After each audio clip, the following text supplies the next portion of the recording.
আপনারা শুনছেন আমাদের ইউটিউব চ্যানেল ভয়ের দুনিয়া। বাংলা সাহিত্যের রোমাঞ্চকর ও ভয়ের কাহিনী দিয়ে সাজানো আমাদের বিশেষ নিবেদন। আজ আপনারা শুনবেন বিশিষ্ট সাহিত্যিক তুষারকান্তি ঘোষের লেখা প্রেতে ও মানুষে। তুষারকান্তি ঘোষ 1898 সালে 21শে সেপ্টেম্বর যশোর জেলায় জন্মগ্রহণ করেন। গল্পটির কথক ও সূত্রধর দীপা বিভিন্ন চরিত্রে অভিনয় করেছেন নরেন ও বাবা, শুভাশিস, মা রমা, জমিদার বাবু শঙ্কর বিশ্বাস, মালতী দেবলীনা, ওঝা সুকুমার সরদার। শুরু হতে চলেছে আজকের গল্প বিশিষ্ট সাহিত্যিক তুষারকান্তি ঘোষের লেখা প্রেতে ও মানুষে।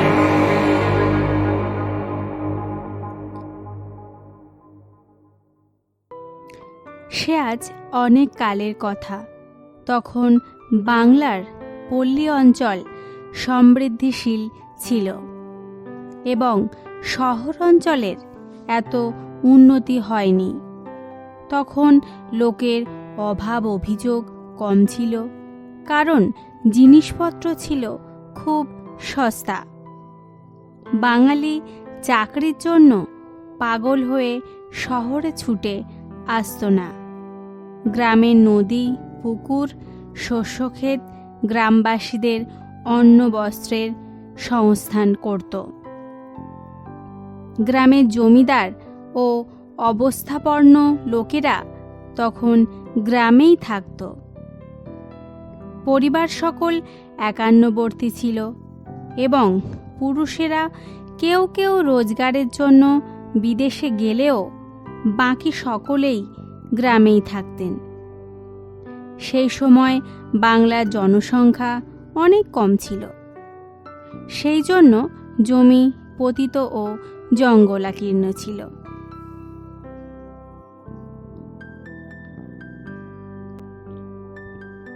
গ্রামের আশপাশ নির্জন থাকাতে লোকের মন ডাকাত ও ভূত প্রেতের ভয়ে আচ্ছন্ন ছিল। তখন গঙ্গা ময়রার মতো ভূতের রোজারা বহু রোজগার করতেন। শিকড় বাকড়ে লোকের বিশ্বাস ছিল, অবশ্য তাদের গুণও ছিল যথেষ্ট।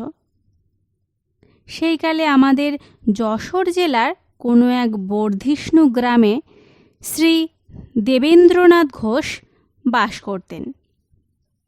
গ্রামের নাম ছিল কল্যাণপুর, আর দেবেনবাবু ছিলেন সেই গ্রামের জমিদার। তার দুমহলা চক মেলানো বাড়ি ছিল। বাইরের মহলে ছিল জমিদার বাবুর বৈঠকখানা, নায়েব গোমস্তাদের দপ্তর এবং বাইরের কোনো অতিথি এলে তাদের থাকবার ঘর। বাইরের মহলের পর উঠোন, তারপরই অন্দরমহল। বাইরের উঠোনের রক থেকে অন্দরমহলে যাওয়ার একটা গলিপথ ছিল, অর্থাৎ বাইরের উঠোনের অন্দরের দিকের রক থেকে সেই গলিপথ দিয়ে অন্দরের উঠোনে যাওয়া যেত। অন্দর বাড়ির মস্ত উঠোন, সেই দিকেই রান্নাবাড়ি, ভাঁড়ার ঘর, দাসীদের থাকবার ঘর ছিল। অন্দরের দোতলায় দেবেনবাবুর পরিবারবর্গ বাস করতেন। কল্যাণপুরের 10 মাইল উত্তরে উষা গ্রামে দেবেনবাবুর জমিদারি ছিল। এই গ্রামের নায়েব তহসিলদার ছিলেন রামচন্দ্র পাল। তাঁর একটি মাত্র ছেলে নরেন বা নরু। সে বছর এন্ট্রান্স পরীক্ষা দেবে।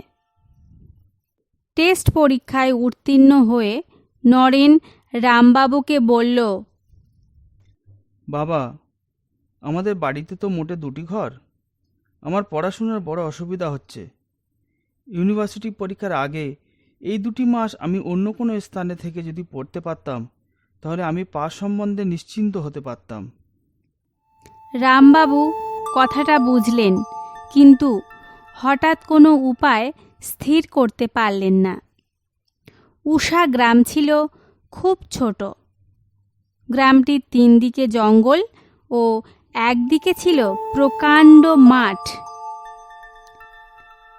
যদিও এই গ্রামে কয়েক ঘর মধ্যবিত্তের বাস ছিল, কারোর এমন বাড়ি ছিল না যেখানে একটি খালি ঘর পাওয়া যায়। এ বিষয়ে চিন্তা করতে করতে জমিদার মহাশয়ের কথা রামবাবুর মনে পড়ল। দেবেনবাবু ছিলেন অত্যন্ত ভদ্রলোক ও দয়ালু। রামবাবু নিশ্চিত জানতেন যে তার ছেলেকে 2 মাসের জন্য স্থান দিতে জমিদারবাবু কখনোই আপত্তি করবেন না। তিনি তার ছেলে নরুকে বললেন, দেখো বাবা, আমি তোমার থাকবার একটা জায়গা ঠিক করেছি। আজই কল্যাণপুরে গিয়ে বাবু মশাইকে অনুরোধ করব, তিনি যেন পরীক্ষার অন্তত 2 মাস তোমাকে তারই বাড়িতে রাখেন। কিন্তু বাবা, একটা কথা বলি, সেই বাড়িতে বাবু মশাইয়ের পরিবারবর্গও বাস করেন। হয়তো তারা তোমার সাথে মেলামেশা করবেন, কিন্তু বাবা, তাদের সঙ্গে একটু সাবধানে কথা বলবে। তোমার 18 বছর বয়স হয়েছে, বেশি কিছু বলা তোমাকে বাহুল্য। দেখো বাবা, কেউ যেন আমার নুরুর নিন্দে না করতে পারে।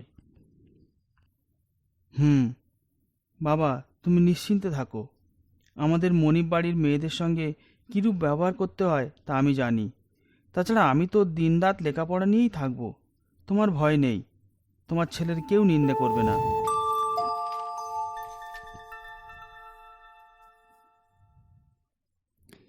রামবাবু যা ভেবেছিলেন তাই হলো। জমিদারবাবু অতি আনন্দের সঙ্গে নরেনকে তার বাড়িতে রাখতে রাজি হলেন। নরেন যে ঘরটিতে এলো তার দরজার সামনেই রক, তারপরেই উঠোন, এবং উঠোনের অপর দিকেই অন্দরমহলে যাবার রক, যেখানে থেকে অন্দরের উঠোনে যাবার সিঁড়িপথটি আরম্ভ হয়েছে। নরেন এই ঘরে থেকে পরীক্ষার জন্য প্রস্তুত হতে লাগল। সে অন্দরে গিয়ে খাওয়া দাওয়া করত এবং অতি শীঘ্রই জমিদার গিন্নি ও তার কন্যাদের স্নেহ আকর্ষণ করে নিল। নরেন ছিল শান্তশিষ্ট ও বিনয়ী, সেই জন্য সে সকলের স্নেহ ভালোবাসা আকর্ষণ করতে পারত। জমিদার গিন্নি ও কন্যারা নরেনের সঙ্গে আপন জনের মতোই ব্যবহার করতেন। এইভাবে নরেন কল্যাণপুর জমিদার বাড়িতে অধিষ্ঠিত হল। নরেন তার লেখাপড়ার একটা প্রণালী স্থির করে দিন রাত কঘণ্টা কি বিষয়ে পাঠ করবে তা ঠিক করে নিল। রাতে খাওয়া দাওয়ার পরও সে 2 ঘণ্টা লেখাপড়া করত। রাত ঠিক 12টা বাজলে লেখাপড়া বন্ধ করে তার ঘরের বাইরের রকে বসে হাত মুখ ধুত এবং ঘরে গিয়ে দরজা বন্ধ করে শুয়ে পড়ত।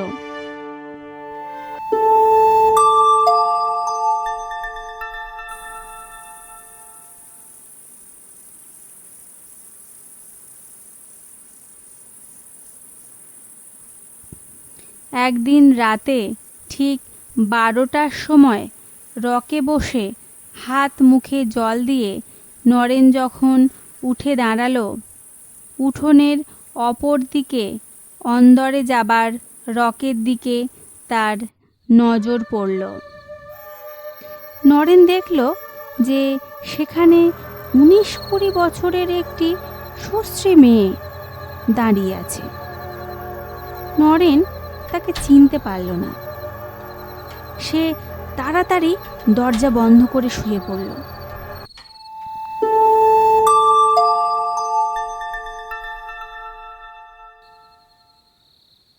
পরদিন রাত্রে নরেন পড়ছে আর ভাবছে, কে সেই মেয়েটি? অত রাত্রে রকে দাঁড়িয়ে কি করছিল? আজও সে আসবে নাকি? নরেন বই পড়ে আর মধ্যে মধ্যে মেয়েটির কথা ভাবে। এই দোনামোনা করতে করতে রাত 12টা বাজল। নরেন বাইরে হাত মুখ ধুতে গিয়ে প্রথমেই ওই রকের দিকে দৃষ্টি নিক্ষেপ করল। দেখল ঠিক সেইখানে সেই মেয়েটি দাঁড়িয়ে আছে। নরেন লজ্জা পেল, কিন্তু অদম্য কৌতূহলবশত মেয়েটির দিকে চেয়ে রইল। মেয়েটিও নরেনকে এক দৃষ্টে দেখছিল। ক্রমে মেয়েটি আস্তে আস্তে নরেনের দিকে এগুতে লাগল, যেন নরেনকে কি বলবে। ক্রমে মেয়েটি উঠোনে নেমে ধীরে ধীরে নরেনের দিকে আসতে লাগল। কিন্তু নরেন আর অপেক্ষা করল না। তার বুক ধড়ফড় করছিল। সে তাড়াতাড়ি ঘরে ঢুকে দরজা বন্ধ করে দিল।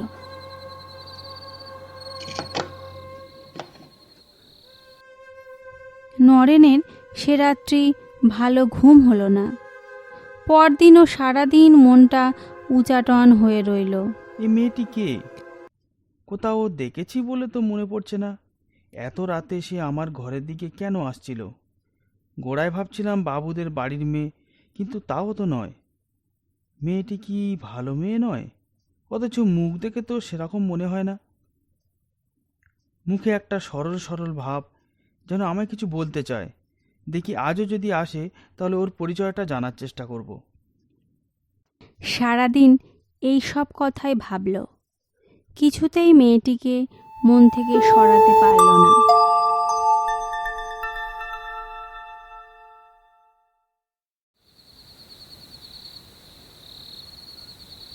রাত 12টায় নরেন ঘরের বাইরে গিয়ে দেখল মেয়েটি রক থেকে নেমে উঠোনের মধ্যে দাঁড়িয়ে আছে। নরেনকে দেখে মেয়েটি তার কাছে অগ্রসর হয়ে এলো।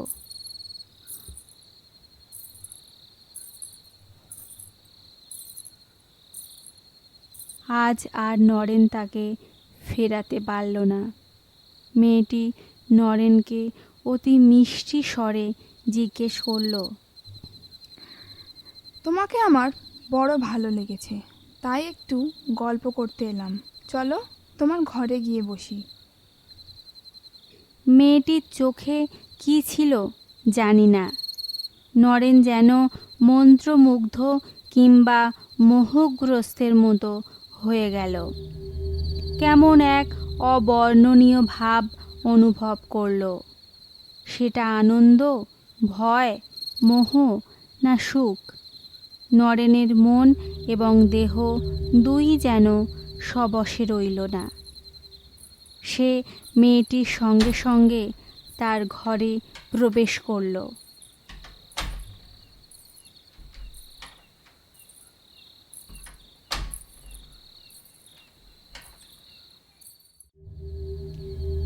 তুমি কে? আমি মালতী। তুমি আমায় চেনো না। আজ কদিন ধরে তোমায় দেখছি, তোমায় বড় ভালো লেগেছে, তাই তোমার সঙ্গে বন্ধুত্ব করতে এলাম। তুমি রাগ করনি তো? কি হয়েছে? আচ্ছা, তুমি এত রাতে আসো কেন? ঠিক রাত 12টার সময় আমার আসবার সুযোগ হয়।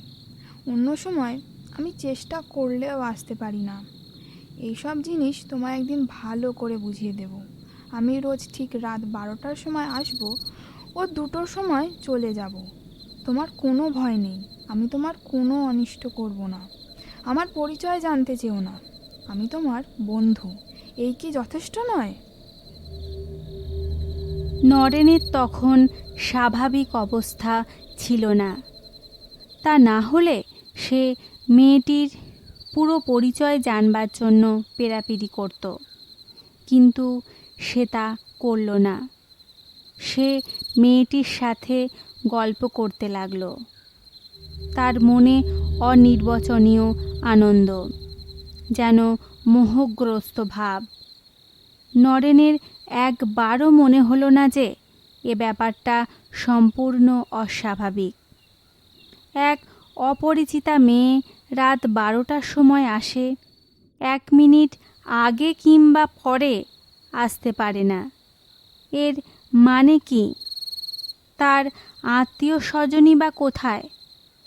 এসব কোনো কথা নরেনের মনে উদয় হলো না। সে কেবল তার সঙ্গে কথাবার্তার আনন্দে ডুবে রইল।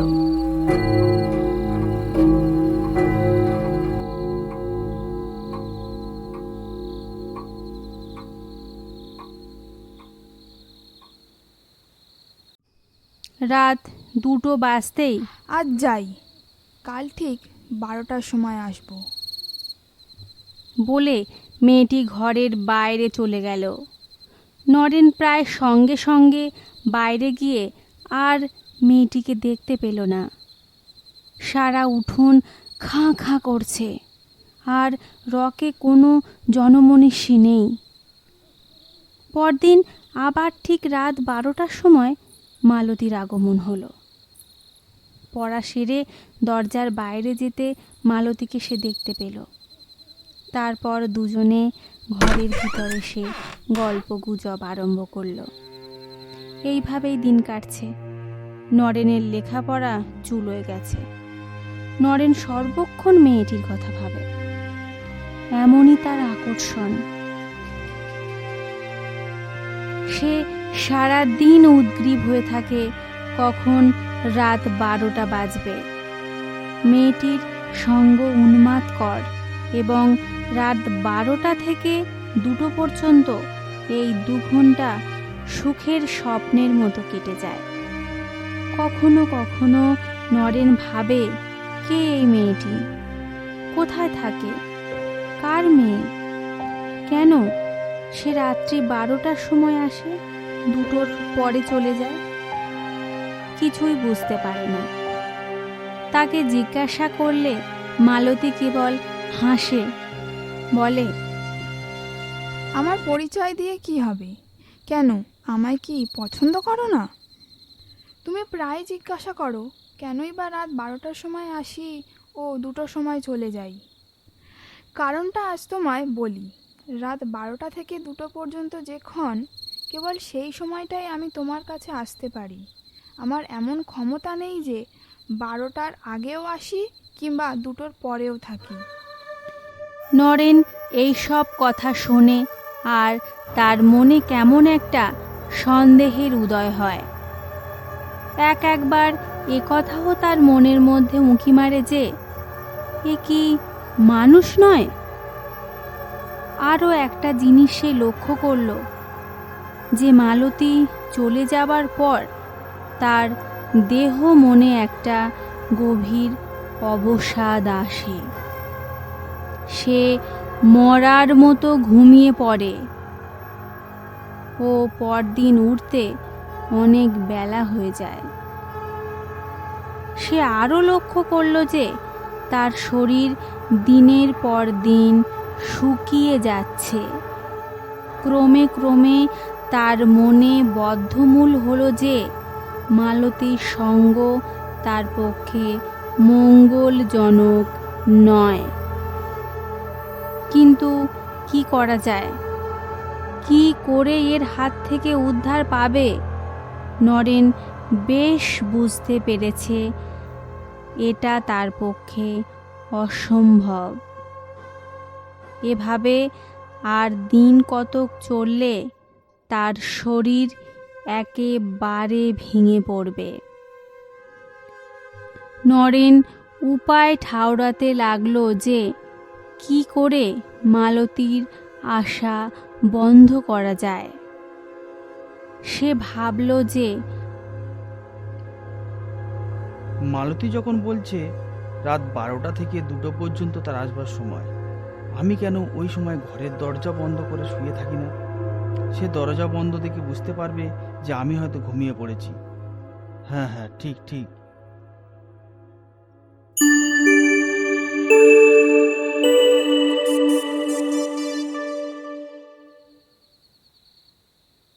সেই দিন রাত 11টার সময় নরেন দরজা বন্ধ করে শুয়ে পড়ল। সে ঘুমোবার চেষ্টা করল, কিন্তু ঘুম কিছুতেই এলো না। যখন জমিদার বাবুদের ঘড়িতে ঢং ঢং করে 12টা বাজল, তখন ঘরের মধ্যে খসখস করে কেমন একটা শব্দ হচ্ছিল। নরেন এতক্ষণ চোখ বুজে পড়েছিল। খসখস শব্দ শুনে নরেন চোখ মেলে দেখল যে মালতী ঘরের ভিতর দরজার কাছে দাঁড়িয়ে আছে। কে? তুমি? ও, যদিও এ ব্যাপারে নরেন হতভম্ব হয়ে গেল, কিন্তু আশ্চর্যের কথা এই যে মালতীকে দেখে আবার মহাবিষ্ট হয়ে পড়ল। তাড়াতাড়ি উঠে বসে তাকে সাদর সম্ভাষণ জানালো। মালতী হাসি মুখে বলল, আজ যে বড় দরজা বন্ধ করে রেখেছো, ঘুমিয়ে পড়েছিলে বুঝি? আরে না না, শরীরটা খুব খারাপ লাগছিল, বিছানায় শুয়েছিলাম। ইচ্ছা ছিল 12টা বাজলেই ঘরের বাইরে যাব, কিন্তু তুমি ঘরের ভিতরে এলে কি করে? আমি এক ম্যাজিক জানি। দরজা বন্ধ থাকলে কি করে ঘরের ভিতরে আসা যায় সে কথা একদিন আমি তোমাকে বুঝিয়ে দেব।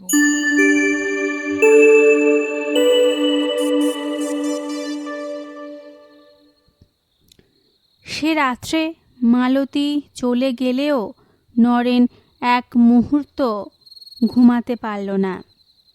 সে কেবলই ভাবে মালতী কি করে বন্ধ দরজাতে ঘরের ভিতরে আসতে পারল, যেটা এত দিন তার মনে উঁকি মারছিল। তখন সে ধারণা বদ্ধমূল হল, মালতী যে মানুষ নয়, কোনো এক মৃত স্ত্রীলোক। এই ধারণা তার মনে চেপে বসল। কিন্তু আত্মা তো অশরীরী, সে দেহ ধারণ করে কি করে? ক্রমে নরেনের মনে পড়ল যে মালতী বলেছিল রাত 12টা থেকে রাত 2টো পর্যন্ত সে নরেনের কাছে আসতে পারে। নরেন ভাবল যে মালতী এইটুকু সময়ের জন্য স্থূল দেহ ধারণ করতে পারে। নরেনের এ সম্বন্ধে কোনো জ্ঞান ছিল না এবং কোনো স্থির সিদ্ধান্তে সে উপনীত হতে পারল না। তবে এটা সে স্থির বুঝল, এইভাবে আর কটা দিন চললে পাশ করা তো দূরে থাকুক, তার প্রাণ সংশয় হবে।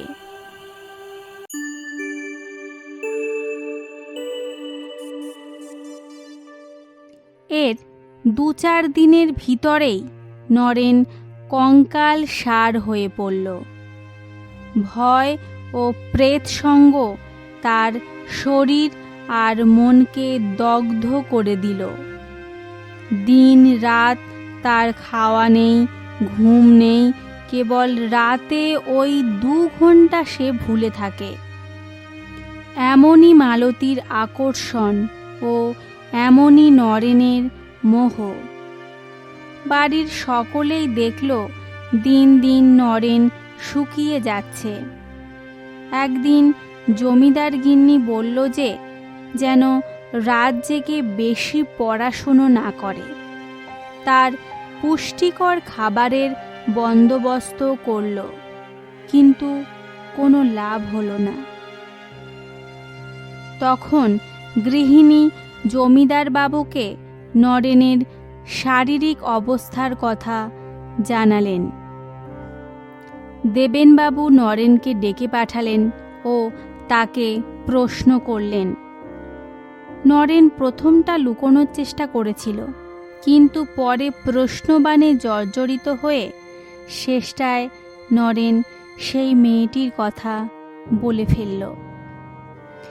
একটি ভদ্রলোকের মেয়ে রাত্রে ঘরে আসে শুনে জমিদার বাবু চমকে উঠলেন ও বারবার সেই মেয়েটির পরিচয় জিজ্ঞাসা করলেন। নরেন বলল, আসলে আসলে আমি অনেক জিজ্ঞাসা করেছি, কোনো পরিচয়ও দেয় না। তুমি তাকে ঘরে ডেকে আনো কেন? না না, আমি ডাকি না, সে আপনি আসে। তুমি ঘরের দরজা বন্ধ করে থাকো না কেন? তুমি তো বলছো সে রাত 12টার পরে আসে, তাহলে তুমি তার আগে দরজায় খিল দিয়ে শুয়ে পড়ো না কেন? আমি দরজা বন্ধ করেও দেখেছি, দরজা বন্ধ থাকলেও সে ঘরে আসে। জমিদার বাবু অবিশ্বাসের হাসি হেসে বললেন, তুমি কি গাঁজাখুরি কথা বলছো? দরজা বন্ধ থাকলে তাহলে সে আসবে কেমন করে? তা আমি জানি না, বোধহয় তার কোনো অমানসিক ক্ষমতা আছে। আমি তাকে জিজ্ঞাসা করেছিলাম, সে খালি হাসে আর বলে একদিন বুঝতে পারবে, একদিন বুঝতে পারবে। নরেনের কথা শুনে দেবেনবাবু বিস্ময়ে অভিভূত হয়ে পড়লেন। তিনি বুঝতে পারলেন না যে এর রহস্যটা কি। তিনি নরেনকে ভালোভাবে জানতেন যে সে সত্যবাদী ও সৎ, বিশেষ করে তার সামনে সে কখনোই মিথ্যা কথা বলবে না। তিনি নরেনকে বললেন, তুমি আমাকে এই ব্যাপারটা দেখাতে পারো? হ্যাঁ, আমি নিশ্চয়ই পারি। আপনি রাত 12টা বাজার আগে থাকতে আমার ওই পাশের ঘরটায় লুকিয়ে থাকবেন, তাহলে সবই দেখতে পাবেন, সবই শুনতে পাবেন।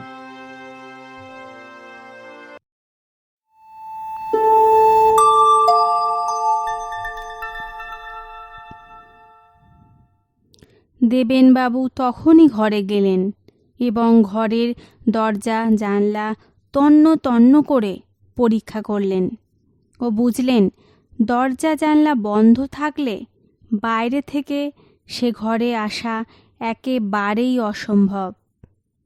এই ঘরের পাশে একটি ছোট ঘর ছিল এবং এই দুই ঘরের মধ্যে একটি জানালা ছিল। দেবেনবাবু ভেবে দেখলেন যে এই জানালাটা খুলে আলো নিভিয়ে যদি কেউ খাটের নিচে লুকিয়ে থাকে, তাহলে নরেনের ঘরের সব ব্যাপারে সে লক্ষ্য করতে পারবে। দেবেনবাবু মনে মনে এই প্ল্যান স্থির করে রাত্রের জন্য অপেক্ষা করলেন।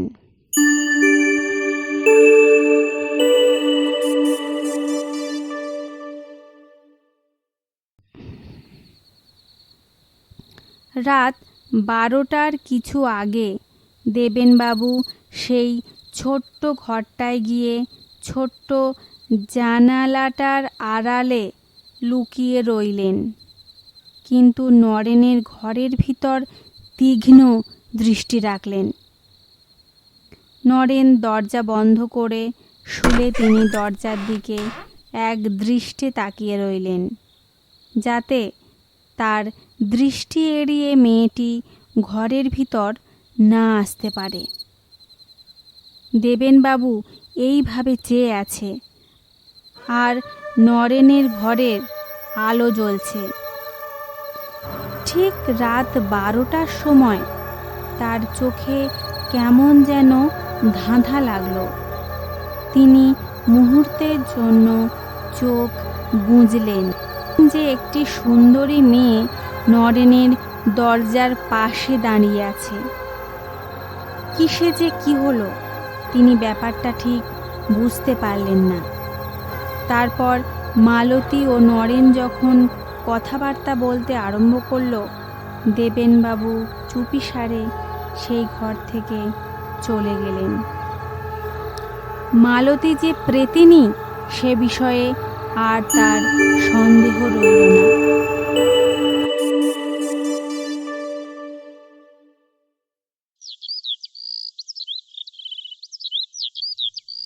পরদিন সকালেই দেবেনবাবু নরেনের বাবাকে এক জরুরি পত্র লিখে ঘোড়সওয়াল দিয়ে উষা গ্রামে পাঠিয়ে দিলেন।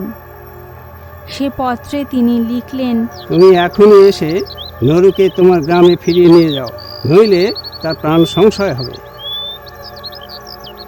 আর নরেনকেও ডেকে বললেন যে তার বাবাকে আনতে লোক গিয়েছে, তিনি এলেই যেন তার সঙ্গে নরেন তার গ্রামে ফিরে যায়।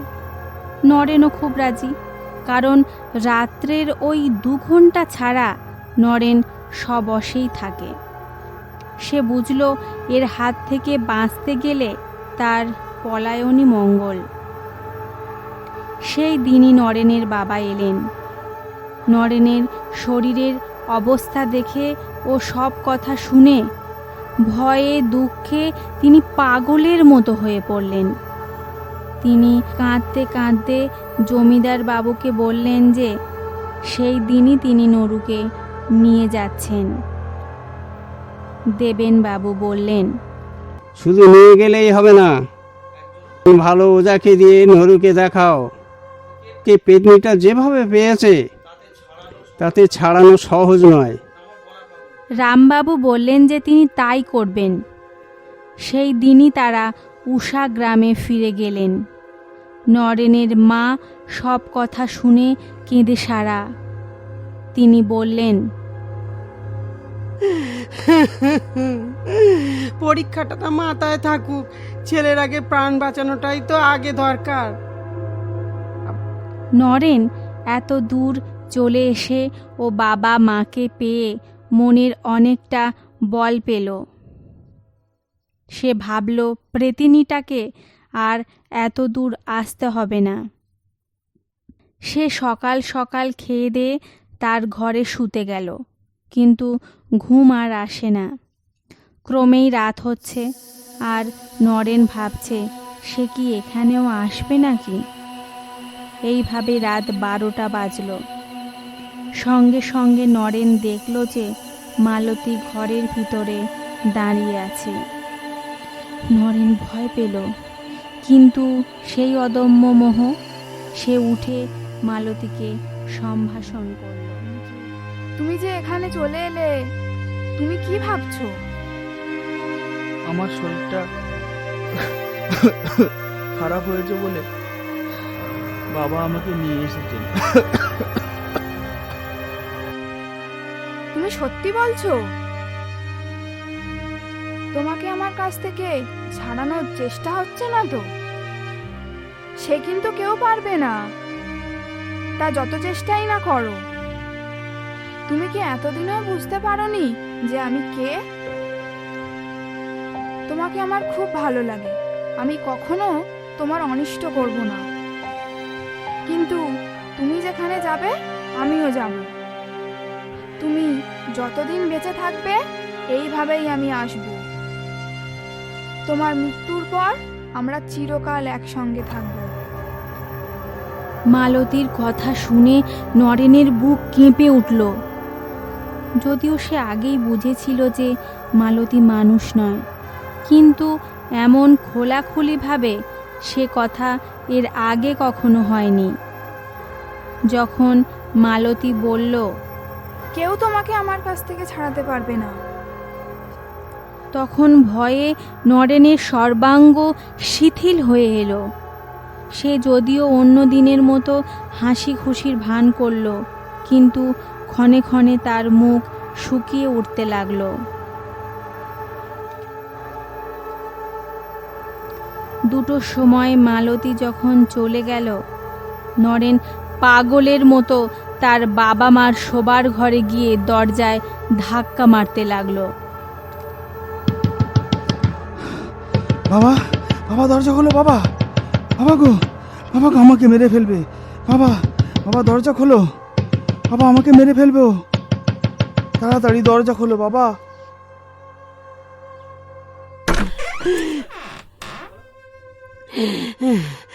এ কি বলছিস বাবা, এরম করে বলিস না। আরে কি হয়েছে তোর? সে রাত্রে আর কেউ ঘুমাতে গেল না।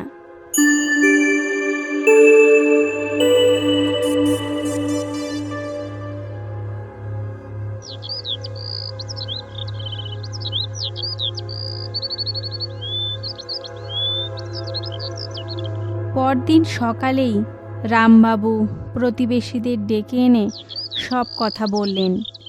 তারা বললেন যত শীঘ্র পারা যায় একজন ভালো ওঝাকে ডাকা হোক।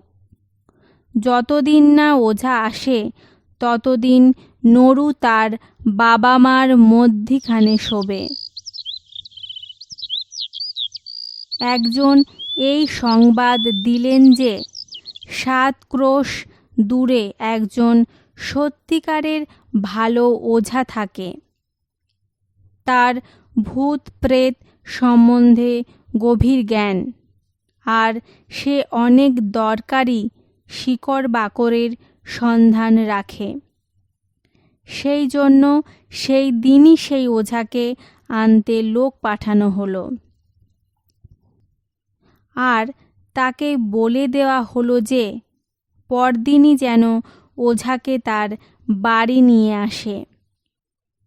ওঝা যা চাইবে তাকে তাই দেওয়া হবে, এ কথাও তাকে বলে দেওয়া হলো।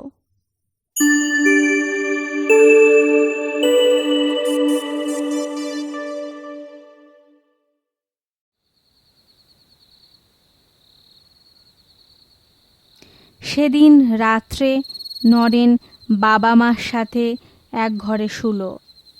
দুপাশে বাবা মা আর নরেন শুয়েছে মাঝখানে। একই বিছানায় তিনজনেই আতঙ্কে ও দুশ্চিন্তায় ঘুমাতে পারছেন না। এইভাবে রাত 12টা বাজল।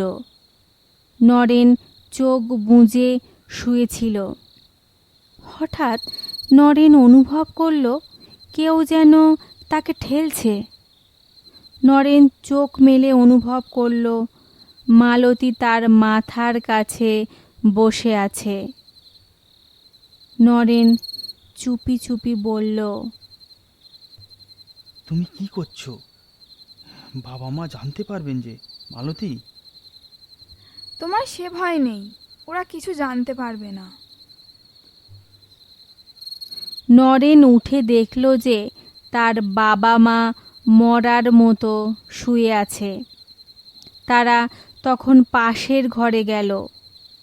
এ কথা বলা বাহুল্য যে মালতী নরেনের বাবা মাকে অজ্ঞান করে রেখেছে।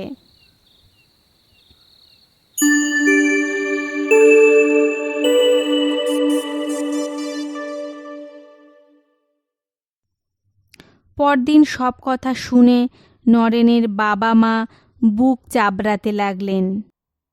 নরেনও বুঝল যে আর তার নিস্তার নেই।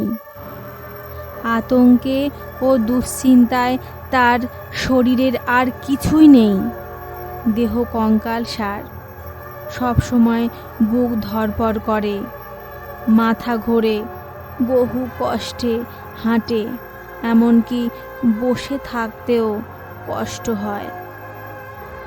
সব সময় শুয়ে থাকতে ইচ্ছে করে। সে ভাবছে এই অবস্থার চেয়ে মরে যাওয়াই ভালো। গ্রামের লোকরাও দুঃখিত। সকলের শেষ ভরসা ওঝা, যদি সে কিছু করতে পারে। সেদিন বিকালে ওঝার আগমন হলো। সে ধীরভাবে আগাগোড়া সব কিছু শুনলেন। নরেনের শরীরের অবস্থা দেখলেন। ওঝা বললেন যে সে সমস্ত ব্যাপারটা নির্জনে ভেবে দেখবে এর কোনো উপায় আছে কি না। সে স্পষ্টই বলল যে যেভাবে মেয়েটা গ্রাস করে বসে আছে তাকে ছাড়ানো খুব শক্ত। এই বলে ওঝা এক নির্জন গাছতলায় বসল। ঘণ্টা 2 বাদে সে ফিরে এসে বলল, একটা উপায় সে বার করেছে, কিন্তু খুব বিপজ্জনক উপায়। সে রামবাবুকে আত্মীয় স্বজন ও প্রবীণ প্রতিবেশীদের ডেকে আনতে বলল। ওঝা তাদের সামনে তার কথা বলবে এবং যদি সকলের মত হয় তাহলে নরেনের ভার নেবেন। ওঝার কথা মতোই তখনই আত্মীয় স্বজন ও প্রতিবেশীদের ডাকা হলো। তারা সকলেই রামবাবুর হিতৈষী এবং নরেনের মিষ্টি স্বভাবের জন্য তাকে ভালোবাসে। তারা সকলেই ওঝাকে অনুরোধ করল যে উপায়ই হোক নরুকে যেন এই ভীষণ বিপদ থেকে রক্ষা করা যায়। ওঝা তাদের বলল, আপনারা তো নরেনবাবুর অবস্থা দেখেছেন। এইভাবে চললে 1 মাসের মধ্যে ওর মৃত্যু নিশ্চিত। কেবল একটি মাত্র উপায় আছে যাতে ওকে বাঁচানো যায়, কিন্তু যে উপায়ের আর একটা দিক আছে সেটাও আপনারা ভেবে দেখুন। আমার মতলব যদি সফল হয় তাহলে চিরকালের জন্য নরেনবাবু পেতনির হাত থেকে রক্ষা পাবেন, কিন্তু যদি অকৃতকার্য হই তবে এক্ষুনি ও প্রাণ যাবে। এখন আপনাদের ভেবে দেখতে হবে যে 1 মাসের মধ্যে নরেনবাবুর নিশ্চিত মৃত্যু চান নাকি তার চিরতরে বিপদ মুক্তি চান। যদিও এতে আজই ওর প্রাণ যেতে পারে, আপনারা বেশ করে ভেবে আমার জবাব দিন। রামবাবুর স্ত্রী দরজার আড়ালে বসে শুনছিলেন। তিনি কেঁদে উঠলেন, অস্ফুট স্বরে বললেন, না না বাপরে, যাতে আজই আমার ছেলের প্রাণ চলে যেতে পারে তাতে আমি কখনোই মত দেব না। রামবাবুও দ্বিধার মধ্যে পড়ে গেছেন, কিন্তু তিনি পুরুষ মানুষ। তিনি ওঝার কথাটি ভালো করে বিবেচনা করতে লাগলেন। একজন বৃদ্ধ প্রতিবেশী ওঝাকে অনুরোধ করলেন যে সে যাতে তার সমস্ত মতলবটা ভেঙে বলেন। আমি বলবো না তো, আমি কাহাকে কিছুই জানতে দেব না। আমি শুধু নরেনবাবুকে যা যা করতে হবে বুঝিয়ে দেব। তবে এ সম্বন্ধে আনুষঙ্গিক ব্যাপারও আছে, তা কিন্তু আপনাদের করে দিতে হবে। এরূপ জীবন মরণের কথায় বাপ মার মতি স্থির করা খুব শক্ত। একবার এদিকে আর একবার ওদিকে প্রতিবেশীরা তাদের বোঝাতে লাগলেন। তোমরা কি চাও না যে নরেন সুস্থ শরীরে সুস্থ মনে স্বাভাবিকভাবে বেঁচে থাক? দিন কতকের মধ্যে ওর প্রাণ তো যাবে। এরমভাবে দিন কত বেঁচে থেকে লাভ কি? আমাদের মত হচ্ছে ওজার কথা মতো চলা। যখন কোনো উপায় নেই তখন এই উপায় মেনে নিতে হবে বই কি। যদিও কথাটা তারা বুঝলেন, তবুও মা বাবার মন। রামবাবু ও তার স্ত্রী দোনামোনা করতে লাগলেন। যে কাজে আজই ছেলের মৃত্যু হতে পারে সে কাজে কেমন করে তারা মত দেন। কিন্তু নরেনই এই সমস্যার সমাধান করে দিল। নরেন বলল তার বর্তমান অবস্থায় সে একদিনও বেঁচে থাকতে চায় না। সে ওঝাকেও পরিষ্কার বলল, আপনি আমাকে বাঁচাতে পারেন তো ভালো, নইলে আজই আমার জীবন শেষ করে দিন। আমি এরকম নরক যন্ত্রণা আর একদিনও সহ্য করতে পারছি না, আমি পাচ্ছি না। হ্যাঁ, তোমরা কিছু করো, মানা করো, এসব কেন বলছে আমার ছেলে? নরেনের মা কাঁদতে লাগলো, তার আত্মীয় স্বজনরা বোঝাতে লাগলো। শেষে সর্বসম্মতিক্রমে স্থির হলো যে ওঝার ওপর সম্পূর্ণ ব্যাপারটা ছেড়ে দেওয়া হোক। সে বলল, আজ তো সন্ধ্যা হয়ে গেছে, আজ আর কিছুই হবে না। আর একটা রাত্রি নরেনবাবু এভাবেই থাকুক, কাল আমি এ ব্যাপারে একটা হেস্তনেস্ত করব। তবে এখানে হবে না, যেখানে নরেনবাবুর সঙ্গে তার প্রথম দেখা হয়েছিল সেইখানেই যেতে হবে। শেষকালে স্থির হলো ওঝা ও নরেন রামবাবুর সঙ্গে পরদিন সকালে কল্যাণপুরের জমিদারের বাড়িতে যাবেন। সে রাত্রে মালতী নরেনকে বলল, তোমায় আগেও বলেছি, এখনও বলছি, কেউ তোমাকে আমার হাত থেকে কেড়ে নিতে পারবে না। আমি কখনো তোমার কোনো অনিষ্ট করব না।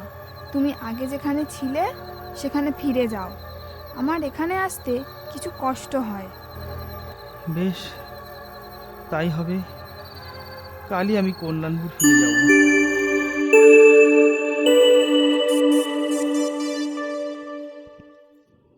পরদিন কল্যাণপুরের জমিদার বাড়িতে রামবাবু, নরেন ও ওঝা উপস্থিত হলেন।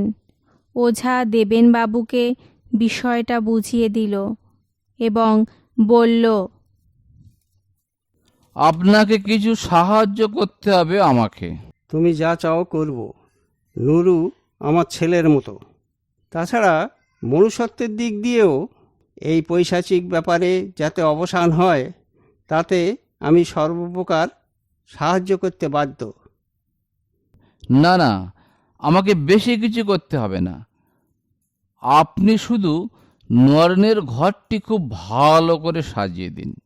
ঘরটি ঝেড়ে মুছে তক্তপোষ সরিয়ে সেখানে একটা খাট পেতে দিন।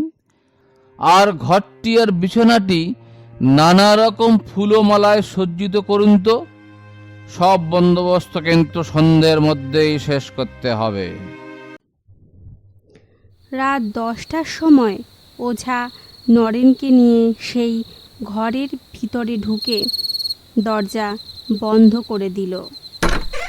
সেখানে ওঝা নরেনকে তার মতলবটা ভেঙে বলল আর ভালো করে নরেনকে বুঝিয়ে দিল তাকে কি করতে হবে আর কি বলতে হবে। শেষকালে ওঝা বলল, নরেনবাবু, আপনার জীবন এখন আপনার হাতে। ভূতনাথ মহাদেবের কাছে প্রার্থনা করি যে তিনি আপনার বুকে বল দিন।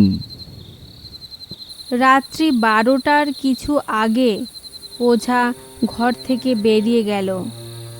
ঠিক রাত 12টায় মালতীর আগমন হলো। নরেন খুব আগ্রহের সঙ্গে তাকে আহ্বান করল এবং সাজানো খাটে বসতে বলল। আজ একই ব্যাপার, এমন খাট, এত ফুলের মালা, এ কার জন্য? কেন, তোমার জন্য। আর তার পুরস্কার তো পেলাম। এর আগে কখনো তো তুমি দুবার আসোনি। দুবার মানে? আমি আবার কখন এলাম? সে কি, তুমি এর মধ্যে ভুলে গেলে? তুমি তুমি রাত 10:30টায় এলে, আবার বললে যে তুমি ফুল দিয়ে সাজানো ঘর দেখে আজ আগেই এসেছো। আমার সঙ্গে ফুল নিয়ে মালা নিয়ে কত কাড়াকাড়ি করলে। এই দেখো, এই দেখো, দেখো না, বিছানাতে ছেঁড়া মালা, ছেঁড়া ফুল পড়ে আছে। এই তো 15 মিনিট হলো তুমি গেছো। এর মধ্যেই সব ভুলে গেলে? ভুলে গেছো নাকি আমার সাথে তামাশা করছো?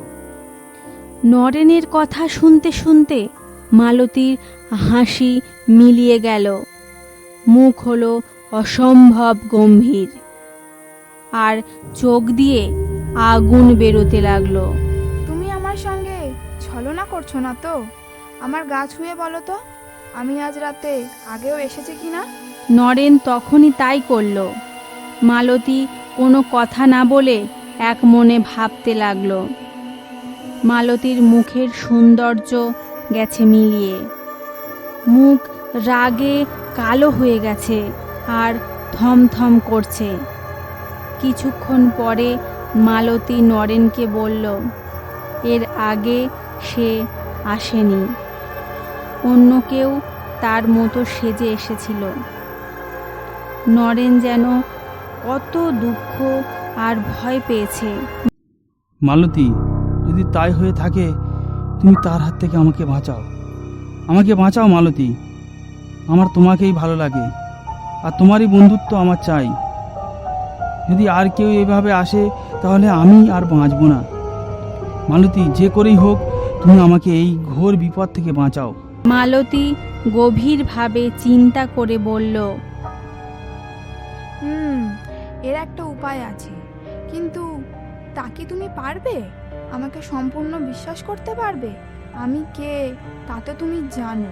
এই গভীর রাতে আমার সঙ্গে এক জায়গায় যেতে পারো? নরেন বুঝল যে এতক্ষণে তার জীবনের সংকটময় উপস্থিত হয়েছে। তার হাত পা ঠান্ডা হয়ে গেল এবং বুকের মধ্যে কেমন করতে লাগলো। সে অনেক কষ্টে হেসে বলল, তোমার সঙ্গে যাবো তাতে ভয়টা কি? তুমি কি করতে চাও সেটা আমাকে বুঝিয়ে বলো। এখান থেকে 2 মাইল দূরে উত্তর দিকে যে জঙ্গলটা আছে সেখানে তোমায় নিয়ে যাব। সেখানে এক জায়গায় এক রকমের লতা আছে, সেই লতার শিকড় তোমাকে আনতে হবে। তা তুমি নিজেই নিয়ে আসো না, তুমি তো সব জায়গায় যেতে পারো। বাইরে কি প্রচণ্ড মেঘ করেছে দেখতে পাচ্ছ?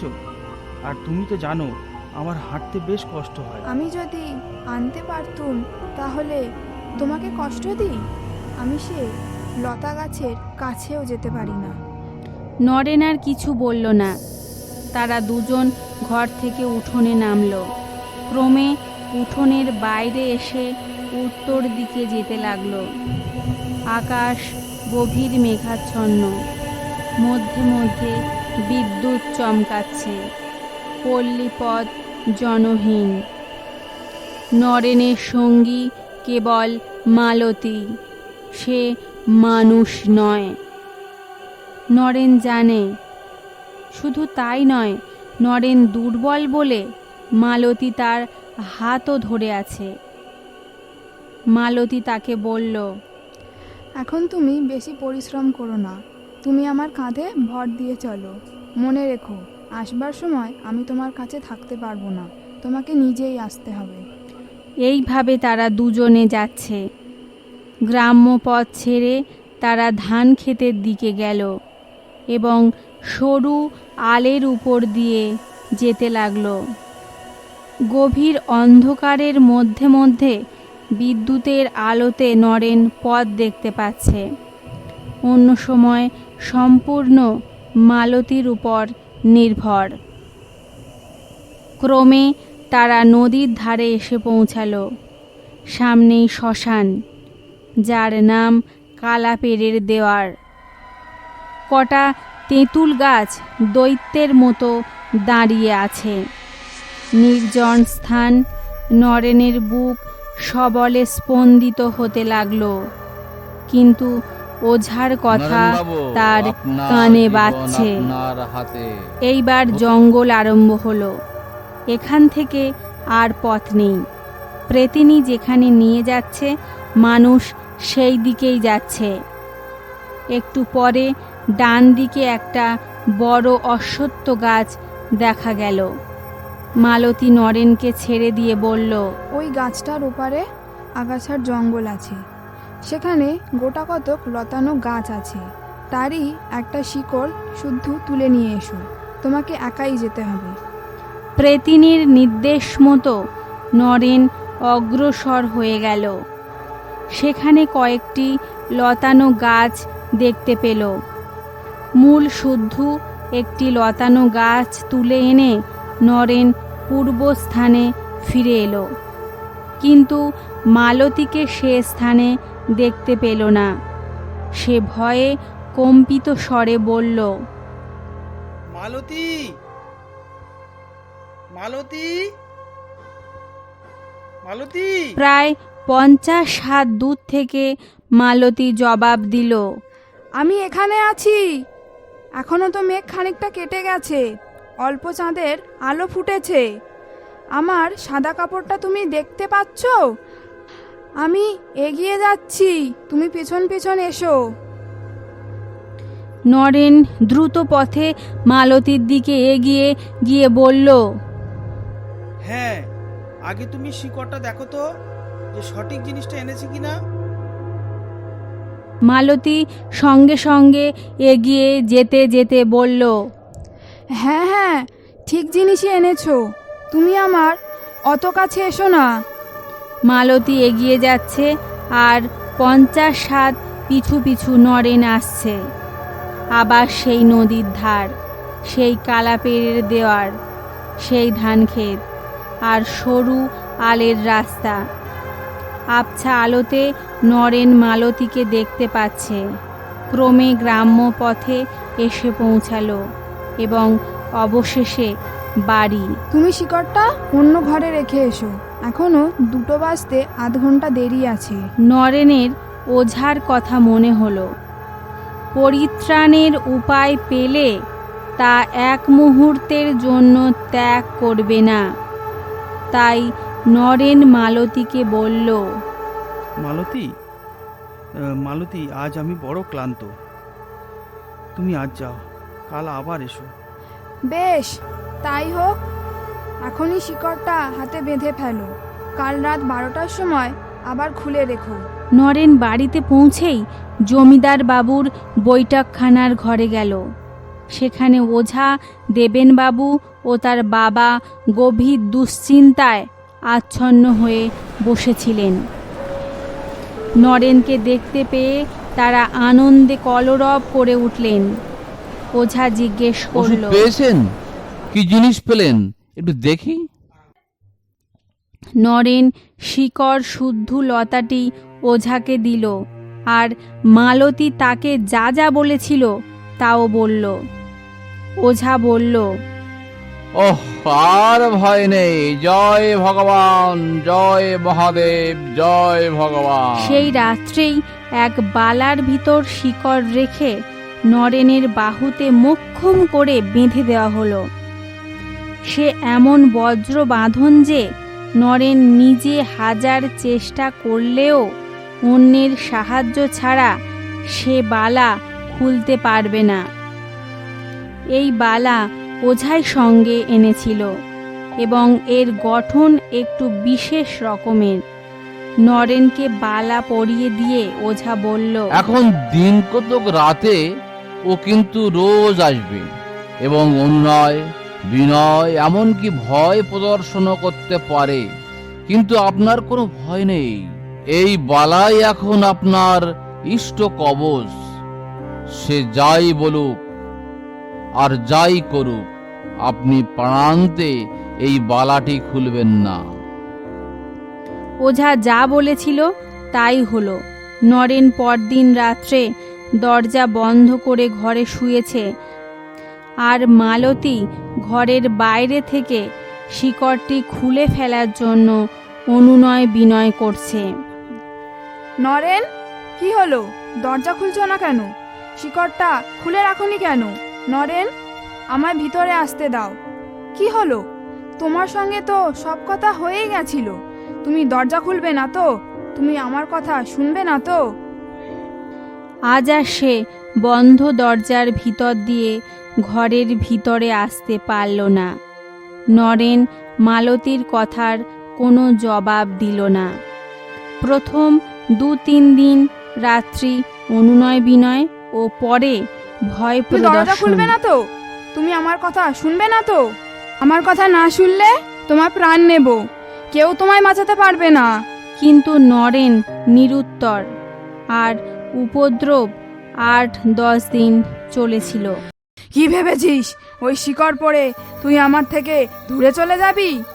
আমি সেটা কোনোদিন হতে দেব না। তুই আমাকে ফাঁকি দিবি? তুই ওই শিকড় পরে নিজেকে আমার থেকে দূরে সরিয়ে দিবি?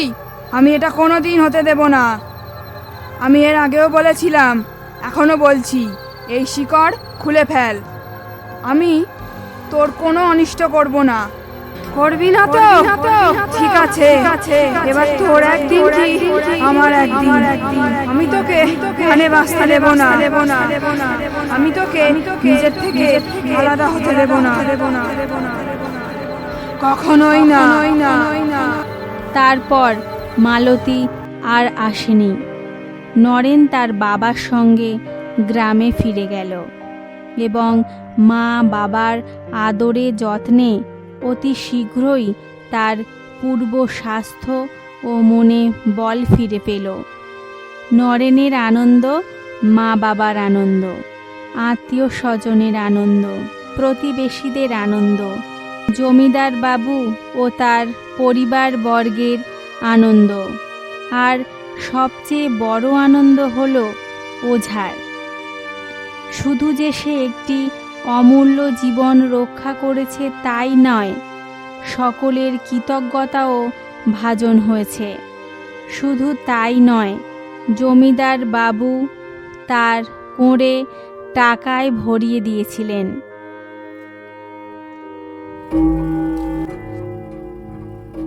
এতক্ষণ শুনছিলেন বিশিষ্ট সাহিত্যিক তুষারকান্তি ঘোষের লেখা প্রেতে ও মানুষে। গল্পটি ভালো লাগলে লাইক ও সাবস্ক্রাইব করবেন। নমস্কার, শুভরাত্রি।